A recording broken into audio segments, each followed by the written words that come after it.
दोस्तों ये वीडियो इस के ड्रामा की पार्ट 2 है। पार्ट 1 वीडियो की लिंक आपको डिस्क्रिप्शन बॉक्स में मिल जाएंगी। तो बिना किसी देरी के चलिए शुरू करते हैं इस अमेजिंग के ड्रामा की सीरीज को। सेकंड पार्ट की शुरुआत चाओवुंग और चोय को दिखाते हुए होती है, जहां चाओवुंग उसे कह रहा होता है कि उसे लोगों की मदद करके अजीब सी खुशी मिल रही है। शायद इसी वजह से उसके दादाजी लोगों की मदद किया करते थे। और तभी उसके तीनों भूत असिस्टेंट अलग अलग खाने की डिशेस लेकर आ जाते हैं और चाओवुंग उन्हें देखकर पहली बार मुस्कुराता है, मानो कि वो उसका परिवार हो। अगले सीन में हम उस शैतानी आत्मा को चुआंग की तस्वीर होर्डिंग पर लगी देखकर मुस्कुराते हुए देखते हैं और वो अतीत याद करता है, जब कोई कहता है कि चुआंग ने सोहेन को मार दिया और अब इतने सालों बाद दोनों ने पुनः जन्म लिया है। और वो ये सोचकर शैतानी हंसी हंसता है। अब अगले दिन यीशु सोहेन के पास आता है और अपने प्यार का इजहार करना चाहता है, लेकिन उसके पास बैठे भूत असिस्टेंट उसे कुछ भी बोलने से रोकने के लिए उसका मुंह बंद कर देते हैं। लेकिन ना चाहते हुए भी वो दोनों एक दूसरे के करीब आ जाते हैं। तब उनमें से एक असिस्टेंट उन दोनों की फोटो खींचकर चुआंग को भेज देता है, जिसे देखकर उसे बहुत तकलीफ होने लगती है और वो चॉय को मदद के लिए कहता है। जिसके बाद वो भूत असिस्टेंट्स के साथ उनके पीछे पीछे बॉलिंग एले तक जाता है, जहां सोहेन और हिसू को साथ देखकर उसे बड़ी जलन होती है और वो हिसू को मैच खेलने के लिए चैलेंज कर देता है। मैच के दौरान हिसू बार बार बॉल से सारे पेन्स गिरा रहा था, लेकिन चुआंग एक भी बार पेन्स नहीं गिरा पाता और जल्द ही वो हिसू से हार जाता है। ये देखकर चुआंग को अब और ज्यादा जलन महसूस होने लगती है, इसलिए वो दोबारा से मैच करने को कहता है और इस बार वो अपने तीनों असिस्टेंट की हेल्प लेता है। चुआंग जैसे कि पहली बॉल शॉट करता है तब सारे पेन्स गिर जाते हैं। ये देखकर वहां बैठे सभी लोगों की आंखें फटी की फटी रह जाती है। अब एक एक करके वो हर बार सभी पेन्स को गिरा देता और जब हिसू के बॉल शॉट करने की बारी आती तब तीनों घोस्ट मिलकर कभी उसकी बॉल को बीच में रोक देते और कभी गलत डायरेक्शन में घुमा देते, जिसे देखकर हिसू को लग रहा था कि शायद वो भूत है, लेकिन सोहेन को एहसास हो गया था कि कुछ गड़बड़ हो रही है। इस दौरान हम तीनों घोस्ट को देखते हैं, जिनको चुआंग के जीतने का हर्जाना भुगतना पड़ता है, क्योंकि मैच के दौरान उन सबको बहुत चोटें लगती है और वो एक दूसरे से कहते हैं कि मरने के बाद भी उन्हें सुकून नहीं मिला है। अपने असिस्टेंट को इस हालत में देखकर चॉय भी आराम से नहीं बैठता और अपनी पूरी पावर से पूरे मैच स्टेशन को ही उड़ा देता है। अब बाहर निकलकर वो तीनों घोस्ट और चॉय मिलकर चुआंग को चढ़ाने लगते हैं, क्योंकि उन्होंने सोहेन के लिए खरीदी उसकी रिंग देख ली थी। लेकिन चुआंग कहता है कि वो दरअसल किसी और का है और वो उसके मालिक को उसे लौटा देगा, कहकर वो रिंग उनसे छीनकर वहाँ से भाग जाता है और वो हिशु और सोहेन को ढूंढने लगता है ताकि वो उसे पहले प्रपोज कर सके। लेकिन वो देखता है कि सोहेन पहले से ही हिशु के साथ बैठी है। उन दोनों को साथ देखकर चुआंग को बहुत ज्यादा बुरा लगता है और वो खुद के अंदर कमियां ढूंढने लगता है और चुपचाप वहाँ से लौट आता है। दूसरी तरफ सोहेन ने अभी तक हिसू का प्रपोजल एक्सेप्ट नहीं किया था और उससे सोचने के लिए वक्त मांगा था। इस बीच पुलिस चीफ, जो कि हिसू के पिता है, उसे बार बार फोन करते हैं, लेकिन वो उनका फोन नहीं उठाता। तभी उसकी नजर सड़क पर पड़ती है, जहाँ पे वो किलर को देख पाता है, जो कि उस शैतानी आत्मा से पजेस्ड है। ये देखकर वो चौंक जाता है कि वो अभी तक जिंदा है। यहाँ घर पहुँचने के बाद चॉय चुआंग का टूटा दिल देखकर उसे सलाह देता है कि उसे सोहेन को सब कुछ बता देना चाहिए कि वो पिछले जन्म में एक दूसरे से प्यार करते थे, लेकिन अफसोस वो इस जन्म में एक दूसरे से पहले नहीं मिल पाए। ये सुनकर चुआंग उसे कहता है कि शायद वो कुछ ज्यादा ही पिक्चरें देखने लगा है और फिर जवाब में चॉय उसे कहता है कि वो पिछले 2000 सालों से इस धरती पर है और उसने उससे ज्यादा ये दुनिया देखी है। और वहाँ पुलिस स्टेशन पे पुलिस चीफ उस दिन को याद करता है जब उसने उस मून किलर को मारा था और साथ ही कैसे बाकी लोगों की मौत हुई थी। लेकिन तभी वो किलर आकर उसका गला दबाने लगता है, लेकिन ये सब उसका सपना था। यहाँ हिशु कुछ सोचकर सोहेन को कॉल करता है, लेकिन वो किसी केस में बिजी थी जहाँ पर एक एल्डरली कपल की गुमशुदगी की रिपोर्ट लिखाई गई थी। जब वो फोन उठाती है तो हिशु उसे लंच के लिए पूछता है, लेकिन वो कोई बहाना बनाकर उसे मना कर देती है।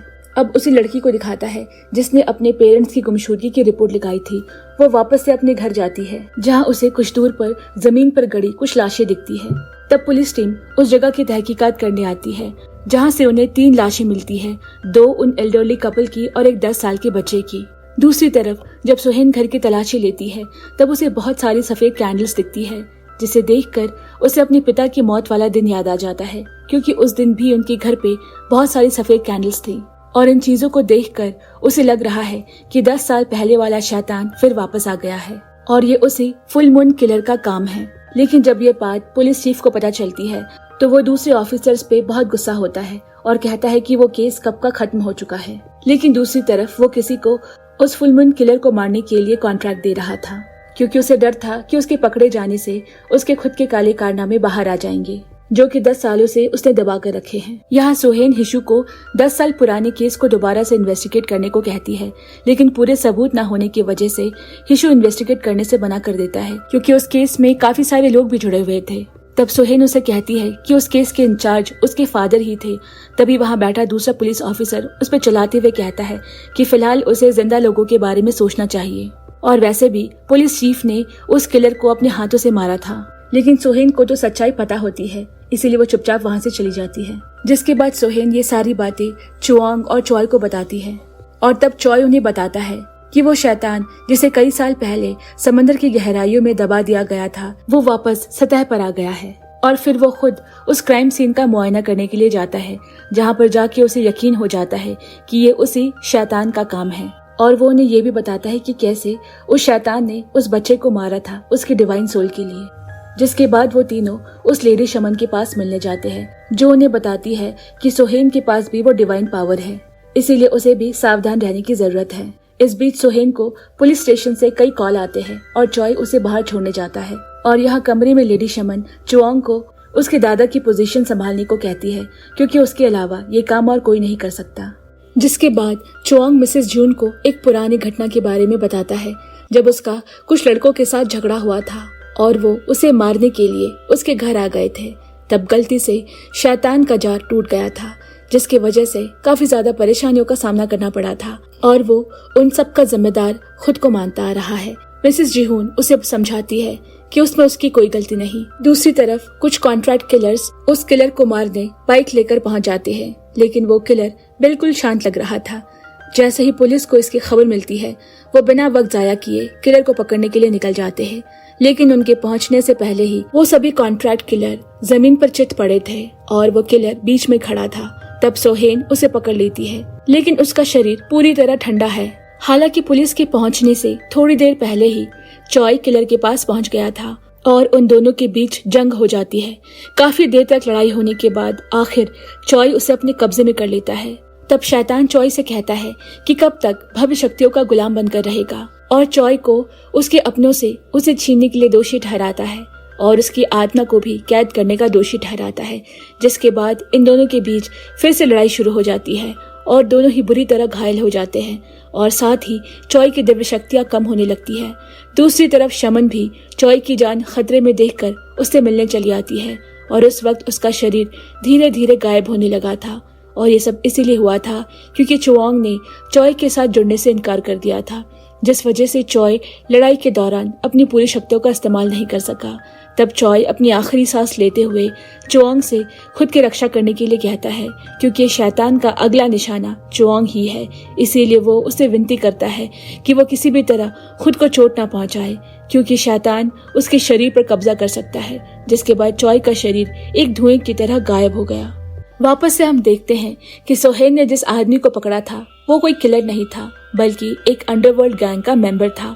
हालांकि उसे पूछताछ करने पर वो उसे चुआंग के बारे में बताता है, और अब चुआंग के बारे में सुनते ही सोहेन को लगता है कि शायद वो किसी मुसीबत में है, इसीलिए वो उसे तुरंत मिलने उसके घर जाने लगती है। और कुछ देर बाद चुआंग को उसके घर पर सुरक्षित देखने के बाद ही सोहेन को सुकून मिलता है। तब चुआंग उसे बताता है कि चॉय और शैतान के बीच लड़ाई होने के बाद से दोनों की ही शक्तियां कम हो गई है, इसीलिए वो कुछ वक्त के लिए सुरक्षित है। तब सोहेन उससे कहती है कि शायद किलर को पकड़ने का यही अच्छा मौका है, लेकिन चुआंग उससे कहता है कि अगर शैतान ने किसी पुलिस ऑफिसर की बॉडी को अपने कब्जे में कर लिया तो और ज्यादा काम खराब हो जाएगा। इसीलिए सोहेन अपनी और चुआंग की सुरक्षा के लिए कुछ दिनों तक उसके घर में शिफ्ट हो जाती है। चुआंग के घर में शिफ्ट होने के बाद सोहेन को सोफे पर सोना पड़ता है, क्योंकि चुआंग ने घर में लिविंग रूम ही नहीं बनवाया था। और शिफ्ट होने के बाद पहले ही दिन उन दोनों के बीच खाने को लेकर बहस होने लगती है, जिसके बाद सोहेन रात भर चुआंग के घर के बाहर की हरकतों पर नजर रखती है। और दूसरी तरफ वो शैतान किलर से कहता है कि उसे 7 स्टार वाले एक डिवाइन सोल को ढूंढना होगा। वही टेरेस पर नजर रखते हुए सोहेन की आंख लग जाती है और चावुंग उसे उठाकर अंदर ले आता है। तभी कहानी फ्लैशबैक पर जाती है, जहाँ चुआंग सोहेन को देखकर बहुत खुश है और दूसरे ही पल वो एक जेल में होता है। तब हेजे नाम का आदमी उसे आकर कहता है कि राजकुमारी उससे नफरत करती है, और इस सपने के टूटने के साथ ही चुआंग की नींद खुल जाती है। अब यहाँ चुआंग जल्दी से खाना बना रहा होता है, जिसके बाद उसे सोहेन को पिकअप करने जाना है और सोहेन अपने जूनियर के साथ नाइट पेट्रोलिंग पर होती है, जहाँ दूर से उस किलर की नजर सोहेन पर पड़ जाती है, जिसके सर पे डिवाइन सोल की लाइट चमक रही होती है और वो उसका पीछा करने लगता है। इसकी भनक लगते ही सोहेन सबसे पहले अपने जूनियर पुलिस ऑफिसर को दूसरी तरफ जाने के लिए कहती है और किलर को अपने पीछे आने देती है, जहां वो उसका सामना एक टनल में करती है और उसे कन्फ्रंट करती है, जहां वो आदमी फुल मुंडे किलर होने की बात को एक्सेप्ट करता है, जिसकी पूरी वारदात सोहेन की बॉडी कैम पे रिकॉर्ड हो रही थी। अब जैसे ही वो उसकी तरफ बढ़ने लगता है, पीछे से सोहेन का जूनियर उस पे हमला कर देता है, लेकिन उस छोटे से हमले से उसका कुछ नहीं बिगड़ने वाला।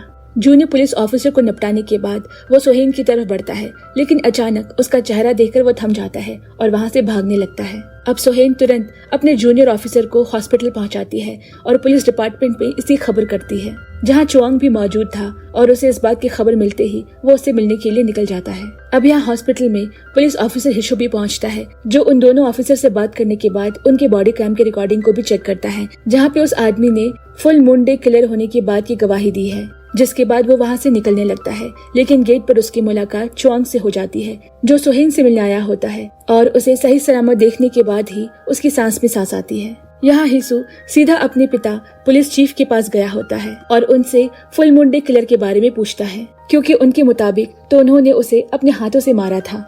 अब उनके चेहरे की उड़ी रंगत को देखकर हिशु को उन पर शक होने लगता है, जिसके बाद पुलिस चीफ अपने बेटे को 10 साल पहले हुई सारी सच्चाई बता देता है कि किस तरह उन्होंने अपने प्रमोशन की लालच की वजह से अपने दोस्त को मरने दिया था और उस भले शमन को फंसा दिया था। सच जानने के बाद हिशु के पैरों तले की जमीन खिसक जाती है कि उसके पिता ने इतनी बड़ी पोजीशन झूठ और फरेब के दम पर हासिल की है, जिससे हिशु को अपने पिता से नफरत हो जाती है। लेकिन पुलिस चीफ उसे ये बात किसी को भी ना बताने के लिए कहता है, क्योंकि इससे उनकी बहुत बदनामी होगी। लेकिन अगले ही दिन पूरी मीडिया उनसे फुल मून डे किलर के बारे में सवाल पूछने लगती है, क्योंकि हिशु ने सब कुछ पब्लिक कर दिया था। एक तरफ पूरी पुलिस फोर्स उस किलर को पकड़ने के लिए लग जाती है, दूसरी तरफ सोहेन भी उन 3 असिस्टेंट भूतों की मदद से ये काम कर रही थी। वहीं लेडी शमन मिसेस जिहोन भी चॉय को वापस लाने के लिए रिचुअल्स कर रही थी। अब यहाँ जब सोहेन घर वापस आती है तो उसे तीनों भूत कुछ अलग तरीके से बर्ताव करते हुए नजर आते हैं और तब उसे समझ में आता है कि चुआंग उस किलर को पकड़ने के लिए अकेले ही निकल गया है। ये पता लगते ही वो चुआंग के पास जाने लगती है, लेकिन वो तीनों भूत उसे पकड़कर एक कमरे में बंद कर देते हैं और वो रोते हुए कहती है कि वो तीनों चुआंग को अकेले जाने कैसे दे सकते हैं। जिसके बाद चुआंग किलर को पकड़ने के लिए उसके लोकेशन पर पहुंच जाता है और उसे बाहर लाने के लिए ललकारने लगता है। तब शैतान बाहर आता है और उस वक्त हमें चुआंग के पिछले जन्म के बारे में पता चलता है, जब प्रिंसेस यानी सोहेन ने सबके सामने चुआंग से अपने प्यार का इजहार किया था और उस वक्त चुआंग के अंदर हवा और बारिश को कंट्रोल करने की शक्तियां थी। तब चुआंग बारिश करने के लिए एक जादुई मंत्र का इस्तेमाल करता है, जिसकी वजह से पूरे देश में पानी की कमी खत्म हो जाती है। जिसके बाद हम वापस से चुआंग और शैतान को देखते हैं और चुआंग उसे किसी तरह भटकाकर पीछे से पकड़ लेता है और उस पर तलिस्म का पेपर लगा देता है और फिर शैतान को किलर के बॉडी से निकालने के लिए शमन को बुलाता है। तब शमन अपनी पोती के साथ मिलकर शैतान को बाहर निकालने की प्रक्रिया शुरू करती है, लेकिन बदकिस्मती से शमन की सारी शक्तियां काम करना बंद कर देती है और मौके का फायदा उठाकर शैतान उसकी पोती के डिवाइन सोल को अपने अंदर सोखना शुरू कर देता है। तब चुआंग शैतान को रोकने की कोशिश करता है, लेकिन उसका कोई फायदा नहीं होता। तब आखिरी वक्त में सोहेन वहां पहुंचकर उसे पीछे से टीजर गन से शॉक देती है और तब हमें पता चलता है कि सोहेन को जब भूतों ने कमरे में बंद कर दिया था तब वो खिड़की से कूदकर बाहर आ गई थी और अब जैसे ही शैतान चुआंग पर हमला करने वाला था तभी सोहेन चुआंग को जोर से गले लगा लेती है और उनके आसपास एक तिलिस्मी कवच तैयार हो जाता है, जिससे चुआंग को अपनी पुरानी शक्तियों के बारे में याद आ जाता है और उसे उसकी पुरानी शक्तियों के साथ देखकर शैतान काफी ज्यादा घबरा जाता है। तब चुआंग अपनी शक्तियों का इस्तेमाल करके उस शैतान को वापस से उस जार में बंद कर देता है और किलर भी अपने नॉर्मल बॉडी में वापस आ जाता है और वहां से भागने की कोशिश करता है, लेकिन तभी पुलिस वहां पहुंच जाती है और हिशु उसे शूट कर देता है और चुआंग अचानक बेहोश होकर गिर गया और उसे तुरंत हॉस्पिटल एडमिट कराया जाता है, जहां डॉक्टर्स को उसकी पल्स नहीं मिल रही थी। ये सुनने के बाद सोहेन रोने लगती है, क्योंकि पहले तो उस फुल मून डे किलर ने उसके पिता को छीन लिया और अब वो चुआंग को भी उससे छीन लेगा। अब इस घटना को 1 महीने गुजर जाते हैं। इधर हिशु को भी पुलिस डिपार्टमेंट में प्रमोशन मिल जाती है, लेकिन वो खुश नहीं है। इधर हम देखते हैं कि चुआंग से गले लगने के बाद सोहेन उन तीनों असिस्टेंट भूतों को देखने लगी है। तभी अचानक से चॉय एक पेंटिंग से बाहर आता है और अब सोहेन उसे भी देख सकती है। जिसके बाद सीन हॉस्पिटल रूम में शिफ्ट होता है, जहां चॉय को पता लगता है कि चुआंग ने पिछले 1 महीने से अपनी आंखें नहीं खोली। और जब चॉय को उस दिन क्या क्या हुआ इस बारे में पता चलता है, तब उसे एहसास हुआ कि सोहेन की वजह से चुआंग की पिछली जिंदगी की जादुई शक्तियां वापस आ गई है और उसी की बदौलत वो शैतान को कैद कर पाया था। जिसके बाद वो डॉक्टर से चुआंग की हालत के बारे में पूछता है। तब उसे बताया जाता है कि वो एक ऐसे स्टेट में है जहां उसका ब्रेन डेड नहीं है, लेकिन वो किसी लंबे सपने में है जहां से वो बाहर नहीं आ पा रहा है। और हमें तब चुआंग की पास्ट लाइफ को दिखाया जाता है, जब चुआंग अपने जादू की मदद से बारिश कराकर पानी की समस्या को दूर करने की कोशिश कर रहा था, जिससे कि राज्य के लोगों की बहुत बड़ी समस्या का हल हो जाता है। जिसके बाद चुआंग प्रिंसेस के साथ गरीब लोगों की मदद करने जाता है, जहां मदद के दौरान उनका सारा सामान खत्म हो गया, लेकिन एक लड़की अभी भी बाकी थी। तब प्रिंसेस ने अपनी अंगूठी उतार कर उसे दे दी, जो कि उसकी माँ ने मरने से पहले उसे दिया था। और राजकुमारी की इस मेहरबानी से गांव के सभी लोग बहुत खुश होते हैं। घर वापस आने के बाद चुआंग खुद से राजकुमारी के लिए एक नई अंगूठी तैयार करके उसे तोहफे के रूप में देता है और बदले में राजकुमारी भी उसे एक रुमाल तोहफा देती है। और जब चुआंग राजकुमारी को अंगूठी पहना रहा होता है, तब राजकुमारी को लगता है कि शायद चुआंग भी उसे पसंद करता है।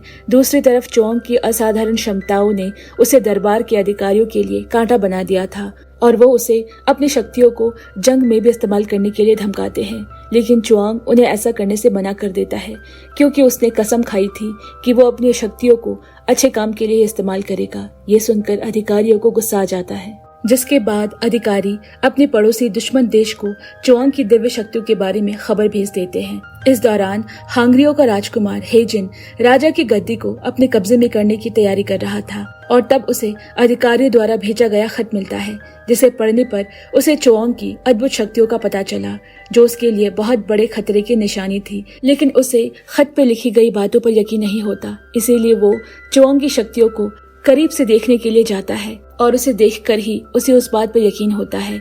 और साथ ही राजकुमारी को देखकर उसके मन में मुल्क पर हमला करने की और ज्यादा प्रबल इच्छा जाग जाती है। जिसके बाद हम चुआंग को देखते हैं।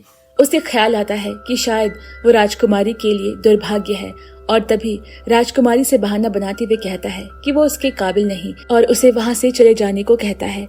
लेकिन राजकुमारी बहुत ज्यादा दरिया दिल होती है, इसीलिए वो बीमार लोगों की मदद करने के लिए उनके पास चली जाती है, जिसकी वजह से राजकुमारी को एक घातक बीमारी हो जाती है और उसका इलाज सिर्फ पहाड़ों पर मिलने वाली बेशकीमती जड़ी बूटी से ही हो सकती है, जो कि दुश्मन मुल्क के सरहदों पर मिलती है और वहां जाने का मतलब है मौत से टक्कर लेना। और अगर वो अपने सिपाहियों को वो जड़ी बूटी लाने के लिए सरहद भेजते हैं तो दोनों मुल्कों के बीच जंग छिड़ सकती है। इसीलिए चुआंग अकेले जाने का फैसला करता है। और अब चुआंग को पहाड़ों पर गए 4 दिन बीत जाते हैं, लेकिन उसकी कोई खबर नहीं मिलती। और इधर राजकुमारी की हालत खराब होती जा रही थी। काफी वक्त गुजर जाने पर राजकुमारी की हालत बहुत ज्यादा खराब हो गई, लेकिन चुआंग आखिरी वक्त पर जड़ी बूटियों के साथ वहां पहुंच जाता है। लेकिन चुआंग की हालत भी ज्यादा ठीक नहीं थी। इधर चॉय उसके मरहम पट्टी करते हुए उसे समझाता है कि राजकुमारी के लिए उसके दिल में जो कुछ भी है वो उसे ज्यादा दिनों तक दबा कर नहीं रख सकता। इधर राजकुमारी की तबीयत जड़ी बूटी लेने के बाद से काफी बेहतर हो गई थी और जब उसे पता चला कि चुआंग खुद उसके लिए ये बूटी लेकर आया है, तो वो चावुंग के लिए अपनी फीलिंग्स को रोक नहीं पाती और वो राजा यानी अपने पिता के पास जाकर बताती है कि वो चावुंग को पसंद करती है, जिस पे राजा ने भी हामी भरी, क्योंकि उसे भी मालूम है कि चावुंग एक अच्छा इंसान है और वो उसे उसके सामने लेकर आने को कहता है। अब राजकुमारी के जाते ही राजा के दरबारी ने उन्हें संदेश दिया कि पड़ोसी मुल्क का राजकुमार हेजॉन उनसे मिलने आया है, जिसके बारे में सुनते ही राजा के चेहरे का रंग उड़ गया। यहाँ राजकुमारी को चॉय से मालूम पड़ता है कि चावुंग गुफाओं की तरफ गया है और इसीलिए वो मिलने उस तरफ चल पड़ती है। और वहाँ थोड़ी देर बात करने के बाद आखिरकार चुआंग राजकुमारी के लिए अपने प्यार को कबूल कर लेता है और वो राजकुमारी को गले लगा लेता है, जिसे देखकर चोई भी बहुत खुश होता है। जिसके बाद राजकुमारी चुआंग को लेकर महल पहुंचती है, जैसा कि उसके पिता ने उसे कहा था। लेकिन इस बीच हालात में जमीन आसमान का फर्क आ चुका है। राजा बताता है कि पड़ोसी देशों की मित्रता और शांति बनाए रखने के लिए राजकुमारी को राजकुमार हेजिन से शादी करनी पड़ेगी। जिसे सुनकर राजकुमारी के तो पैरों तले जमीन खिसक जाती है और वो इस प्रस्ताव को ठुकराकर वहां से चली आती है, जहां बाहर उसे राजकुमार हेजिन मिलता है, जो उसे बड़ी बेशर्मी से कहता है कि पहली नजर में देखते ही उसे राजकुमारी से प्यार हो गया था और ये सब उसी का क्या धरा है। लेकिन राजकुमारी उसके मुंह पर जवाब दे देती है कि वो उससे कभी शादी नहीं करेगी। यह राजा चुआंग को समझाने की कोशिश करता है कि उनका राज्य छोटा है और बड़े राज्यों से तालमेल बिठाने के लिए उन्हें ये कदम उठाना ही पड़ेगा। दुखी होकर चुआंग वहां से चला आता है और वो चॉय से कहता है कि उसे राजकुमारी के लिए अपने प्यार को जताना नहीं चाहिए था, नहीं तो आज राजकुमारी को इतना दुख नहीं होता। जबकि चॉय कहता है कि उसके पास तो मैजिक मिरर है, तो उसके लिए कुछ भी नामुमकिन नहीं। लेकिन चुआंग उसे जवाब में कहता है कि मैजिक मिरर का इस्तेमाल वो इंसानों के खिलाफ नहीं कर सकता है, नहीं तो आज तक उसे जितने भी वरदान मिले हैं वो सब श्राप में बदल जाएंगे। अब यहाँ हमें दिखाता है कि चुआंग राजकुमारी को समझाने की कोशिश करता है कि अपने राज्य की भलाई के लिए ये करना कितना जरूरी है, लेकिन राजकुमारी उसकी बातों को मानने से इनकार कर देती है। वहीं दूर खड़ा हेजिन उनको साथ में देख रहा था और गुस्से में आकर चुआंग को उसने गद्दारी के जुर्म में कैद करवा दिया और उसके खिलाफ पूरी प्लानिंग के साथ झूठे सबूत भी तैयार करवा लेता है, जिसके बाद चुआंग को सजा के तौर पर देश से बाहर करने की सजा सुनाई जाती है। इस दौरान हम देखते हैं कि हेजिन अपने कुछ साथियों को चुआंग को मारने के लिए उसके पीछे भेज देता है, लेकिन राजकुमारी की नौकरानी उनकी बातें सुन लेती है और तुरंत राजकुमारी को इस बारे में खबर करती है, जिसके बाद राजकुमारी अपने नौकरानी की मदद से चुआंग का मैजिक मिरर लेकर उसके पीछे जाने लगती है, क्योंकि इस वक्त चुआंग की जान सिर्फ मैजिक मिरर ही बचा सकता है। हालांकि राजकुमारी की मदद करने के जुर्म में उस नौकरानी को भी अपनी जान गंवानी पड़ती है, लेकिन कुछ ही देर में राजकुमारी भी चुआंग के पास पहुंच जाती है और एक राजकुमारी होने के नाते वो चुआंग को उसके मैजिक मिरर पहना देती है। तभी अचानक वहां हेजिन के सिपाही भी आ जाते हैं और उन पर हमला करने लगते हैं, लेकिन तब तक चुआंग की शक्तियां भी वापस आ गई थी और वो सभी सिपाहियों को ठिकाने लगा देता है। तभी वहां हेजिन भी आता है और राजकुमारी को अपने कब्जे में करके चुआंग से उसका मैजिक मिरर खुद के हवाले करने के लिए कहता है, जिसके बाद वो राजकुमारी के सर पे जोर से मारकर उसे घायल कर देता है। अब यहाँ राजकुमारी को घायल पड़ा देख चुआंग उसके पास जाता है और उसे बचाने की कोशिश करता है और उस दौरान राजकुमारी उसे कहती है कि वो भले ही इस जन्म में एक दूसरे के ना हो सके, लेकिन अगले जन्म में वो जरूर एक साथ होंगी। जिसके बाद चुआंग अपने मैजिक मिरर की मदद से हेजिन के अंदर के शैतान को बाहर निकालता है और उसे एक जार में कैद कर लेता है और आखिर में घायल होने की वजह से उन दोनों की वही मौत हो जाती है। तभी हमें प्रेजेंट दिखाया जाता है, जहाँ चुआंग की पुरानी जिंदगी का सपना पूरा हो गया था और अभी उसे होश आ गया है। और होश आने के बाद वो सुहेन को अपने पास बैठा हुआ देखता है और उसे गले से लगा लेता है और माफी मांगता है उसे पिछले जन्म में ना बचा पाने के लिए। अब उसके हॉस्पिटल से डिस्चार्ज होने के बाद वो सब साथ बैठे होते हैं। तब चॉय उससे पूछता है कि उसने अपने पास्ट लाइफ में और क्या क्या देखा। तब चुआंग उससे कहता है कि उसने जितना भी देखा था उसने सब बता दिया। ये सुनकर चॉय को राहत की सांस मिलती है, लेकिन चुआंग के चेहरे को देखकर लगता है कि वो अब भी उससे कुछ छुपा रहा है। अब सीन शिफ्ट होता है जब वो सभी डिनर कर रहे होते हैं, लेकिन चुआंग चॉय से बात नहीं करता और चॉय समझ जाता है कि वो जरूर कुछ छुपा रहा है और वो वहाँ से जाना ही बेहतर समझता है, लेकिन बाकी भूत असिस्टेंट उसे रोकने लगते हैं। तब चुआंग आकर उसे अकेले बात करने के लिए बुलाता है। इसके साथ कहानी पास्ट में जाती है, जब चाउंग को पकड़कर राजा के सामने लाया गया था और उस पर गद्दारी का आरोप लगा था। तब चॉय ने सबके सामने झूठ कहा था कि उसे पड़ोसी राजाओं के उसके साथ मिली भगत होने के सबूत मिले हैं, जिन सबूतों में वो चिट्ठियां शामिल है जिसमें वो उन राजाओं को यहाँ के बारे में बताया करता था। और चुआंग अपने भाई समान दोस्त चॉय को देखकर दंग रह जाता है। तब हमें पता चलता है कि दरअसल ये काम चॉय के भाई ने किया था और उसे ही बचाने के लिए उसने हेजिन से हाथ मिला लिया और अपने दोस्त चुआंग के खिलाफ गवाही दी। लेकिन जब वो मौका वारदात पर पहुंचा और वहां उसने राजकुमारी और चुआंग को मरा देखा तो उसने खुद को भी मार डाला, लेकिन उसके पापों की वजह से उसे दोबारा जन्म नहीं मिला। मरने के बाद जब उसकी आंखें खुलती है तो वो खुद को हेवन में देखता है और उसके पास एक फैन भी पड़ा था, जिसे देखकर वो समझ गया कि उसका मिशन जार में पड़े उस शैतान को महफूज रखना है। इसीलिए वो पिछले 2000 सालों से लगातार चुआंग के परिवार के जरिए उस जार की हिफाजत करता आ रहा है। लेकिन जब उसने वापस से चुआंग और प्रिंसेस को देखा तब उसे समझ आया कि उसका मकसद उन दोनों को फिर से मिलाना है। तब चुआंग उसे कहता है कि उसने आज तक उसे इन सब के बारे में क्यों नहीं बताया, और चॉय ने कहा कि वो बहुत ज्यादा डरा हुआ था, उसमें सच बताने की हिम्मत नहीं थी और वो अपनी पूरी जिंदगी से बहुत ज्यादा थक गया है। अब यहाँ हमें डिटेक्टिव हिशु को दिखाया जाता है, जो कि अपने डैड के साथ बैठा हुआ था, लेकिन वो कुछ बदला बदला लग रहा था क्योंकि उसके ऊपर उस शैतान की आत्मा हावी हो गई थी। दरअसल उस दिन जब वो उस किलर को पकड़ने के लिए उसके पीछे भागा था, तब हिशु को चोट लगने की वजह से उसके घाव के जरिए उस शैतान ने उसकी बॉडी पर कब्जा कर लिया था और अब शैतान को रहने के लिए एक नया शरीर मिल गया था और तब वो पिछले शरीर को यानी कि किलर की बॉडी को शूट कर देता है और यहाँ कई सौ साल पुराना केस सॉल्व करने पर हिशु को प्रमोशन मिल जाता है और साथ ही शैतान को एक पुलिस वाले की बॉडी में रहने की प्रोटेक्शन भी मिल जाती है और प्रमोशन मिलने के बाद हिशु के तेवर भी बदल जाते हैं, यहाँ तक कि वो अपने पिता की बात को भी नजरअंदाज करने लगता है और अंडरवर्ल्ड के साथ जुड़ जाता है। दूसरी तरफ चोआंग को लग रहा था कि उसकी मुश्किलें अब और ज्यादा बढ़ने वाली है, लेकिन अपनी पुरानी जिंदगी के सपने से निकलने के बाद वो अब अलग तरीके से रिएक्ट करने लगा था। अगले दिन सोहेन का भी प्रमोशन हो जाता है, जो कि अब एक लेडी ऑफिसर बन गई थी। हालांकि उसे ये पता नहीं था कि उसके सामने खड़ा हिसू अब एक इंसान नहीं है। इसी दौरान हम चोआंग को देखते हैं जो अपने तीनों असिस्टेंट के साथ एक लेडी घोस्ट को पकड़ने के लिए जाता है, लेकिन तभी वो लेडी घोस्ट उल्टा उन सब को डराने के लिए उनके पीछे भागने लगती है। तभी डोंगची भागते हुए गिर जाता है और इतने में वो लेडी घोस्ट उसके पास आ जाती है।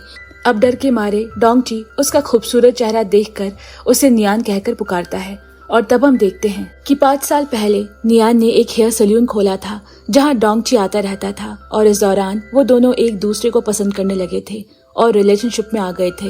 हालांकि डोंगची को नियान का प्यार तो मिला, लेकिन वो अपनी लाइफ में खुश नहीं था और गैंगस्टर होने की वजह से वो नियान को ज्यादा समय नहीं दे पाता था।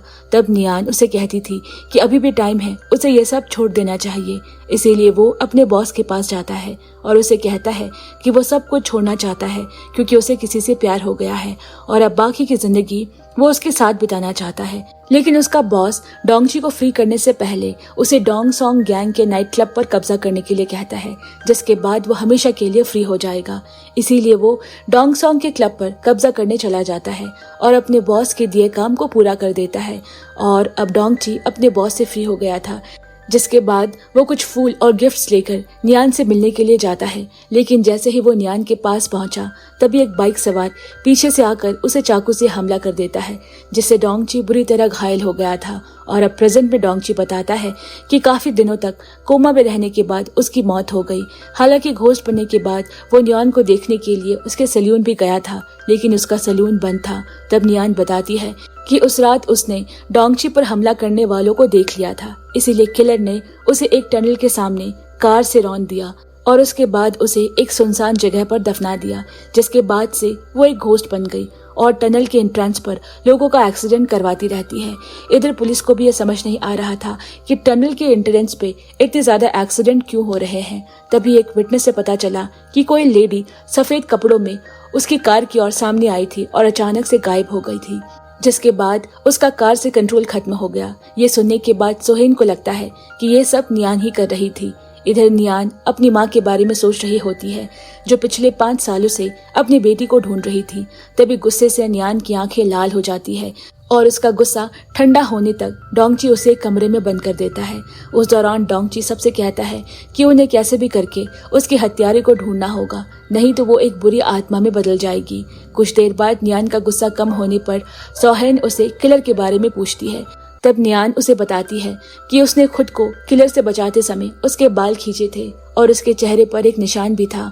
और अब किलर के बारे में जानने के बाद सोहेन का शक सीधा गैंग के बॉस पर जाता है, लेकिन उसके खिलाफ सबूत ढूंढने के लिए उन्हें सबसे पहले नियान की बॉडी को ढूंढना था। इसीलिए वो नियान की मदद से उस जगह जाते हैं जहां उसकी बॉडी दफन थी। लेकिन जैसे ही वो उस जगह पहुंचने वाले होते हैं तभी उन्हें पीछे से एक कार टक्कर मार देती है, जिसे डोंगची का बॉस चला रहा था। और हम देखते हैं कि हिशु यानी कि शैतान ने ही डोंगची के बॉस को चोआंग को मारने के लिए भेजा था और टक्कर लगने की वजह से चोआंग की कार पहाड़ी के किनारे पहुंच गई थी। इसीलिए डोंगची का बॉस चोआंग को पहाड़ी से गिराने के लिए उसकी कार को ढकेलना शुरू कर देता है, लेकिन चोआंग की कार अपनी जगह से बिल्कुल नहीं हिलती क्योंकि चॉय वहां पहुंच गया था, जो उसकी कार को नीचे गिरने से रोक रहा था। ये देखकर डोंगची का बॉस वापस से कार को पीछे करके दोबारा टक्कर मारने की कोशिश करता है, लेकिन इस बार डोंगची उसके कार को आगे बढ़ने नहीं देता। डोंगची को अपने सामने देखकर वो डर कर वहां से भागने लगता है, तभी अचानक उसके सामने नियान आ जाती है और उसे बदला लेने लगती है। लेकिन डोंगची नहीं चाहता था कि नियान अपने हाथ को खून से रंगे, इसीलिए वो अपनी गर्लफ्रेंड का बदला लेने के लिए खुद ही अपने बॉस को मारने लगता है। तभी चुआंग वहां पहुंच जाता है और उसे रोकने की कोशिश करता है, लेकिन डोंगची हद से ज्यादा गुस्सा था, इसीलिए वो दोबारा अपने बॉस को मारने के लिए पत्थर उठा लेता है। तभी चुआंग खुद डोंगची के सामने आकर उसे समझाने की कोशिश करने लगता है और चुआंग के समझाने पर डोंगची का गुस्सा शांत हो जाता है।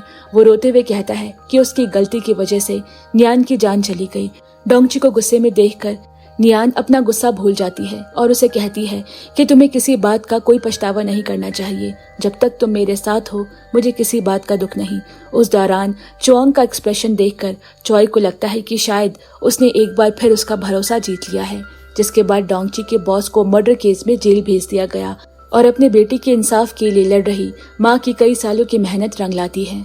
तब हम नियान की माँ को सोहेन के साथ देखते हैं, जो उनका हाथ पकड़कर उसे धन्यवाद कर रही है और साथ ही रोते हुए अपनी बेटी को खोने का दर्द भी बयां कर रही है।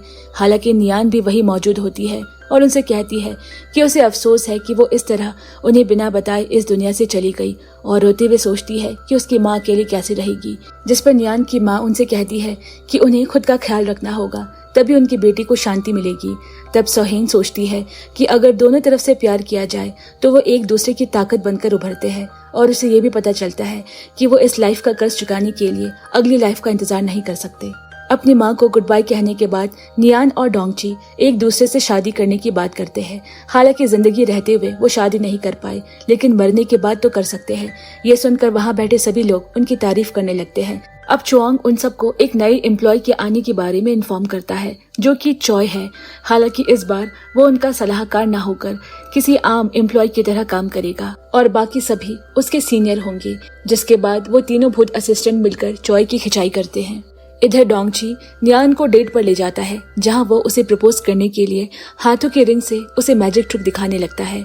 उधर सोहेन और चुआंग भी उन दोनों को दूर से बैठकर देख रहे थे, और तभी चुआंग भी उसे रिंग वाले ट्रिक दिखाने के बहाने प्रपोज कर देता है और वो दोनों एक दूसरे को किस करते हैं। यहाँ हम चॉय को देखते हैं, जो अपने वर्च्यू फैन को तेज रोशन होते हुए देख रहा था। तब वो बाकी 3 घोस्ट को बताता है कि चुआंग को जल्द ही निर्वाणा मिल जाएगा। इसका मतलब कि वो भूतों को देखने की दिव्य शक्तियाँ खो देगा और साथ ही तीनों घोस्ट को फिर से एक नया जीवन दान मिलेगा।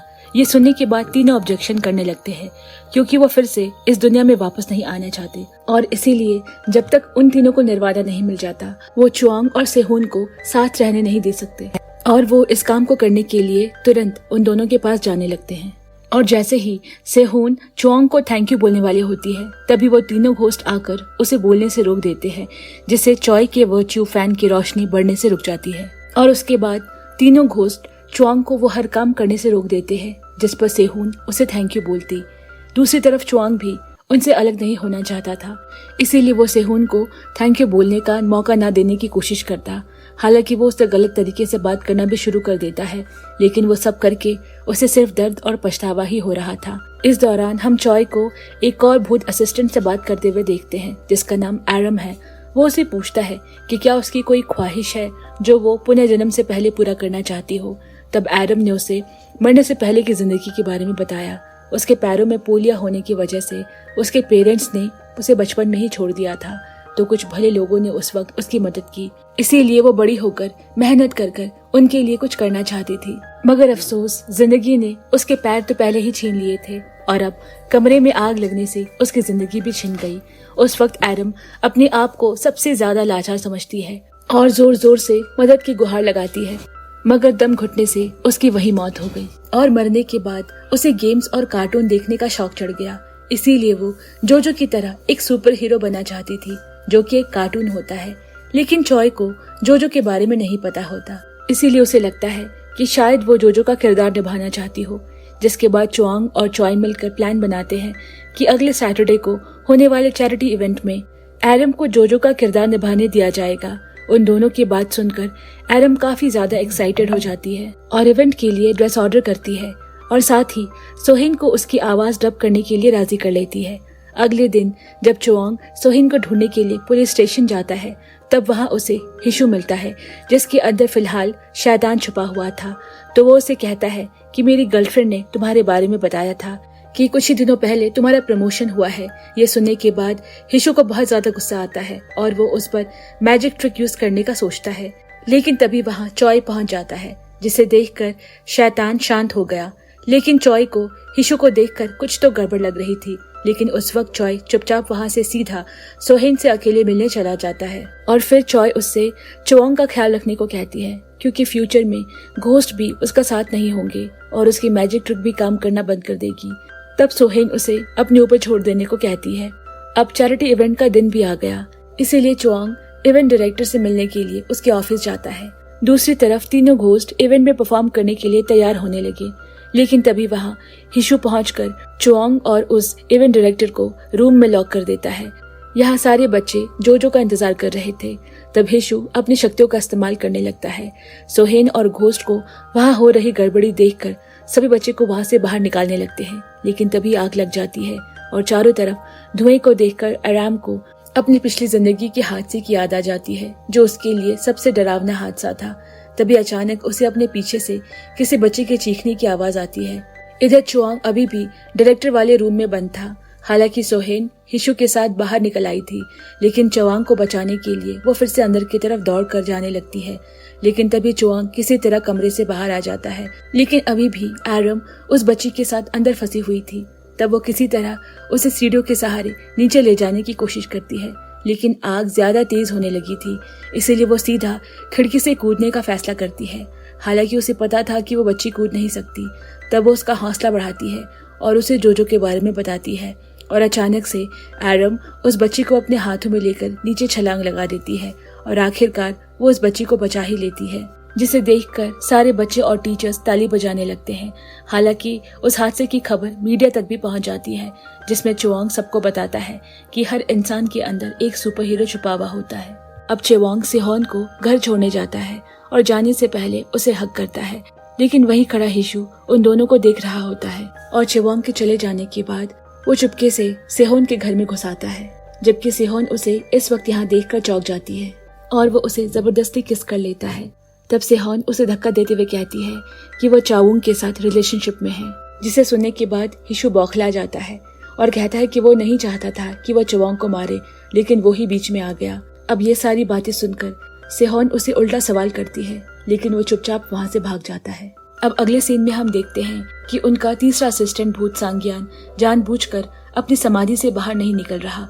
तब बाकी घोस्ट मिलकर उसे बाहर निकालते हैं और तब सेहोन उसे बाहर न आने का कारण पूछती है। वो बताता है कि मरने से पहले वो एक ट्रक ड्राइवर था और सुयुन नाम की उसकी एक बेटी थी, जिसे पियानो बजाने का बहुत शौक था और वो स्कूल में कई मेडल्स भी जीत चुकी थी।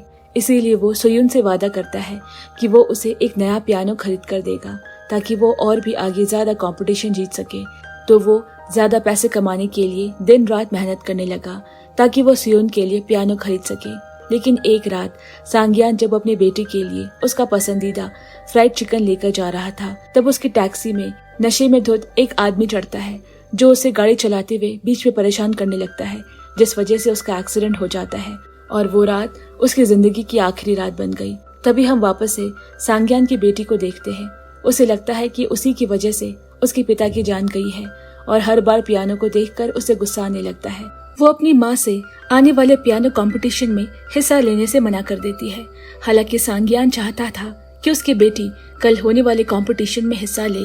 तब सोहेन उसे समझाती है कि अगर वो सोयुन की जगह होता तो शायद वो भी कभी पियानो को हाथ नहीं लगाता। लेकिन सांगियान कैसे भी करके सोयुन को कंपटीशन में हिस्सा लेते हुए देखना चाहता था, ताकि उसकी बेटी सुकून से रह सके और खुद को भी शांति मिल जाए। और जब सारे लोग अफसोस के साथ बैठे हैं, तब चॉय चुओंग से कहता है कि वो तो शमन का ग्रैंडसन है और वो सांगियान की मदद कर सकता है। जिसके बाद वो मिसेस जीहुन के पास जाते हैं, जो उन्हें बताती है कि वो किसी के भी सपने में जाकर उसे बात कर सकते हैं, लेकिन उसके लिए उन्हें सबसे पहले 3 सपनों की तावीज चाहिए होंगे और 3 पुरानी आत्माओं की परमिशन भी लेनी होगी। साथ ही जीहुन चुओंग से कहती है कि उन 3 तावीजों को सौंपने वाले व्यक्ति का खून भी चाहिए होगा, जिस पर वो अपना खून देने के लिए खुशी से मान जाता है। हालांकि मिसेस जीहुन बताती है कि पहले वो जरा सी चोट लगने पर चिल्लाता था और सारी परंपरा होने के बाद सांग्योन मिसेस जिहुन की मदद से अपने बेटे के सपनों में पहुंच जाता है। तब वो उसे बताता है कि उसकी मौत एक ड्रंक आदमी की वजह से हुई थी और उसमें उसकी कोई गलती नहीं थी। वो तो बस उसकी ख्वाहिश पूरी करने के लिए दिन रात मेहनत कर रहा था ताकि उसकी बेटी हर कंपटीशन में जीत सके। तब वो उसका पसंदीदा फ्राइड चिकन खाने को कहता है और अगले दिन कंपटीशन में हिस्सा लेने के लिए राजी कराता है। अगली सुबह सोयून सोकर उठती है तो वो अपनी माँ से कंपटीशन में पार्टिसिपेट करने की बात करती है, लेकिन तब तक वो काफी लेट हो जाते हैं, इसीलिए वो जल्दी से तैयार होकर घर से निकलते हैं। हालांकि चोआंग भी रिसीव करने के लिए काफी देर से इंतजार कर रहा था, जिसे देखकर सोयून और उसकी माँ कंफ्यूज हो जाते हैं कि वो उनका इंतजार क्यों कर रहा है। हालांकि वो उन्हें बिना रीजन बताए कंपटीशन वाली जगह पर ले जाने लगता है, लेकिन कुछ दूर पहुंचने के बाद वो ट्रैफिक में फंस जाते हैं। तब उनकी कार के पास एक बाइक वाला आकर रुकता है जो सोयून को उसके डेस्टिनेशन तक छोड़ता है, जिसके बाद सोयून कंपटीशन में पार्टिसिपेट करती है और उस वक्त सोयून को अपने पिता भी दिखाई देते हैं जो उसके लिए ताली बजाकर उसका हौसला बढ़ा रहे हैं और वो उस कंपटीशन में जीतकर अपने पिता का वादा पूरा करती है। दूसरी तरफ नियान और डोंगची भी शादी करने के लिए रेडी हो रहे थे, क्योंकि दुनिया में रहकर वो शादी नहीं कर पाए, इसीलिए मरने के बाद वो अपने शादी करने के सपने को पूरा करते हैं और हमेशा एक दूसरे के साथ रहने की कसम खाते हैं। तब वहाँ सभी लोग उन्हें ब्लेसिंग देते हैं, जिसके बाद वो सभी साथ बैठकर हंसी खुशी खाना खाने लगते हैं। अचानक से खुशी का माहौल बदलने लगता है। सांग्यान कहता है कि आज का खाना काफी लजीज है और शायद आज के बाद वो दोबारा ना खा पाए। तभी सोहेन देखती है कि एरम और डोंगची भी बहुत कम खाना खा रहे हैं। तब वो उनके लिए मिठाई लेने के लिए उठती है, लेकिन तभी सारे घोस्ट उसे थैंक यू बोलने लगते हैं और कहते हैं कि उन सब के जाने का वक्त आ गया है। उनके ये कहते ही सोहेन की आंखों से आंसू आने लगे। तब चोआंग उनसे कहता है कि वो उनकी लाइफ का सबसे बेस्ट एम्प्लॉइज को कभी नहीं भूलेगा। तब एरम और बाकी सभी उससे गले लगकर अलविदा कहते हैं। चोआंग उन्हें जल्दी से जाने के लिए कहता है क्योंकि वो और ज्यादा हर्ट नहीं होना चाहता। और देखते ही देखते तीनों असिस्टेंट भूत सितारों की तरह आसमान में उड़ जाते हैं। उनके जाने के बाद चोआंग चॉय से सोहेन को उसके घर छोड़ने को कहता है और खुद वापस घर के अंदर चला जाता है, जहाँ वो पहली बार इतने बड़े आलीशान घर में खुद को बहुत ज्यादा अकेला महसूस कर रहा था और एक एक करके उन सब के साथ बिताए गए पलों को याद करता है। तब वो एरम की बनाई हुई पेंटिंग देखता है जिसमें वो एक साथ घूमने गए थे और उन सब के अचानक चले जाने से वो खुद को रोक नहीं पाता और जोर जोर से रोने लगता है। दूसरी तरफ हिशो के अंदर छिपा शैतान कमजोर होने लगा था और अपनी ताकत बढ़ाने के लिए पूर्णिमा के दिन शिकार ढूंढने के लिए निकल पड़ता है, जहाँ उसे एक छोटी सी लड़की मिलती है और वो जैसे ही उसके रूह को निकल रहा था तभी चॉय वहाँ पहुँच जाता है, लेकिन काफी देर हो चुकी थी और उसे उस लड़की में से शैतान की नेगेटिविटी महसूस हो रही थी। जिसके बाद चॉय, चोआंग और लेडी शमन एक गुफा में जाते हैं। अब उनके पास चेक करने का एक ही तरीका था कि उस जार में शैतान की रूह कैद हुई है या नहीं, जिसके लिए वो जार का सील खोल देते हैं और चॉय अपनी तलवार से उस रूह को खत्म कर देता है और उन्हें बताता है कि वो हेजिंग की आत्मा नहीं थी। अब तीनों बैठकर इस बात का हल निकालने की कोशिश कर रहे थे। तब लेडी शमन कहती है कि इतने दिनों से वो आत्मा हमारे बीच ही घूम रही थी और अब उससे सबसे ज्यादा खतरा सोहेन को है, और वो तीनों आगे की प्लान बनाने लगते हैं। अब यहाँ चोआंग सोहेन से मिलने के लिए एक कैफे में जाता है, जहाँ वो उसे कहता है कि अब उसके दिल में उसके लिए कोई प्यार नहीं और उन दोनों को अलग हो जाना चाहिए।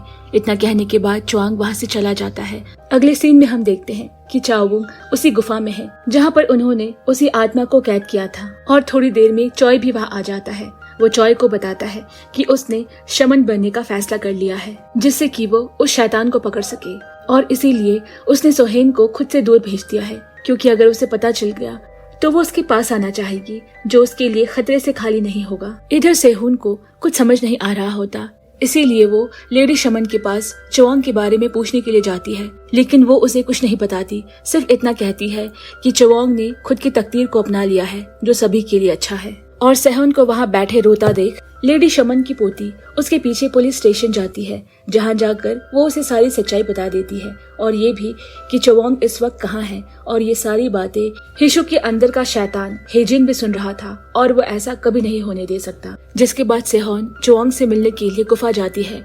हालांकि हिशु भी उसका पीछा करके गुफा तक पहुंच जाता है, लेकिन किसी सुरक्षा कवच के होने की वजह से वो शैतान अंदर नहीं घुस पाता। इधर चोआंग सोहेन को समझाता है कि आगे बहुत खतरा है और उसकी उसकी जान भी जा सकती है, इसीलिए वो उसे अपने साथ शामिल नहीं करना चाहता।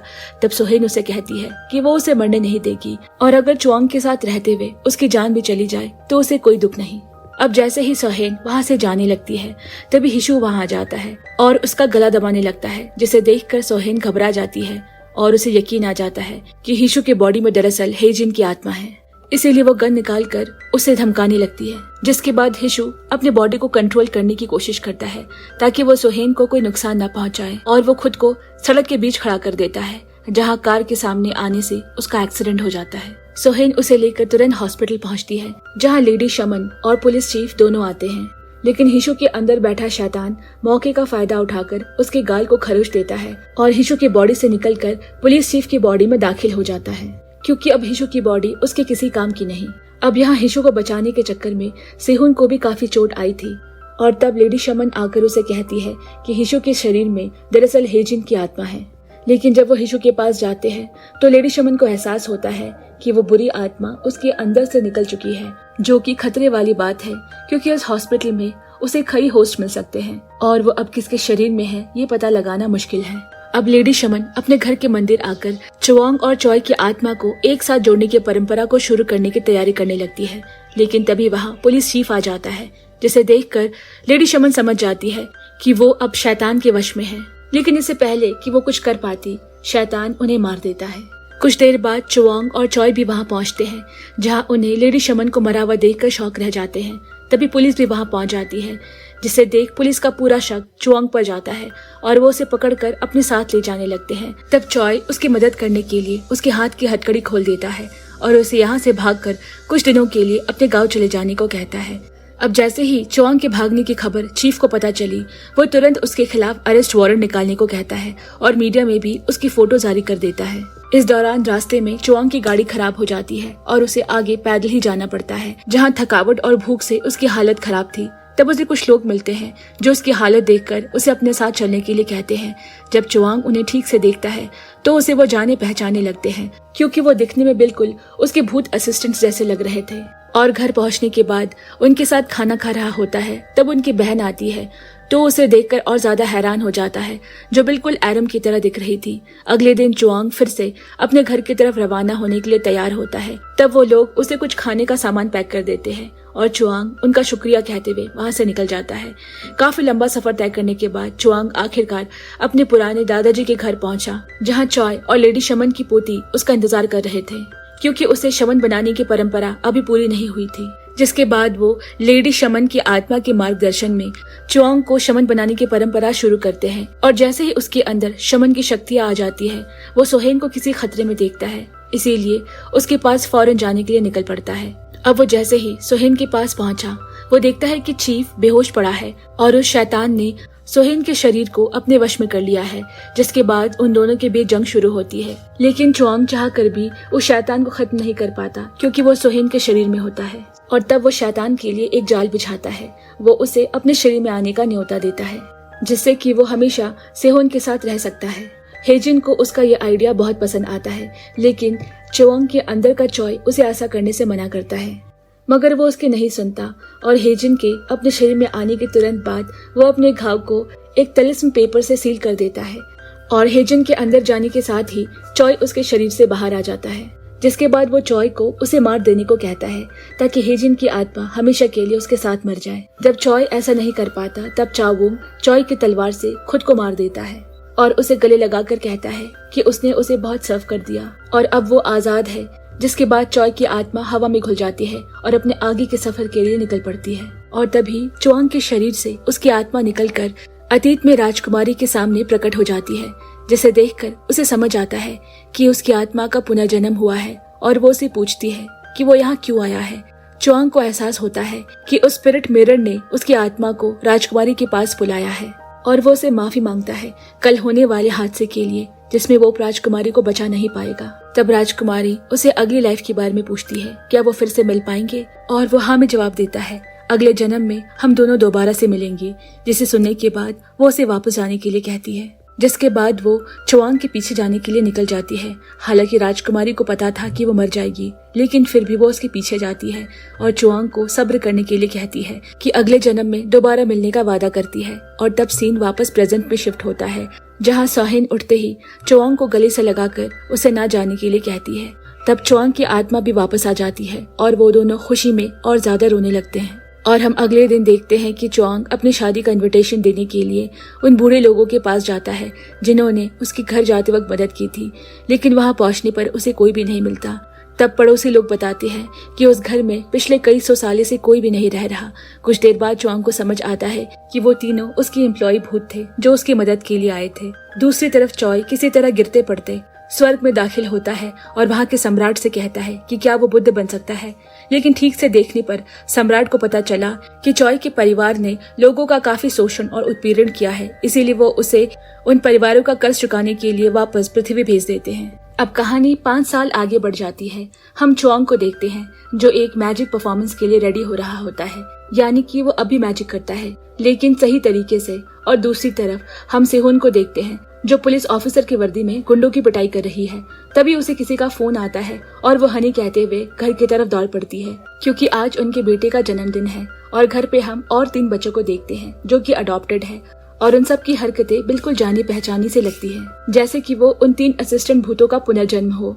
अगले सीन में वो सभी एक पार्क में हैं, जहाँ पर चाबुंग को उन तीनों बच्चों में अपने तीनों भूत एम्प्लॉइज की झलक दिखाई देती है और वहीं उसका बेटा उसे फ्लाइंग किस करता है, जो कि बिल्कुल चॉय की हरकत जैसी लग रही थी। इसका मतलब समय बीतने के साथ वो सारे अब एक जगह इकट्ठे हो गए हैं और खुशी खुशी अपनी आगे की जिंदगी जीते हैं। और इसी के साथ ये के ड्रामा की कहानी यहीं पर खत्म होती है। दोस्तों, अगर आपको ये कहानी पसंद आई हो तो वीडियो को लाइक करें और अपने कमेंट हमसे जरूर शेयर करें।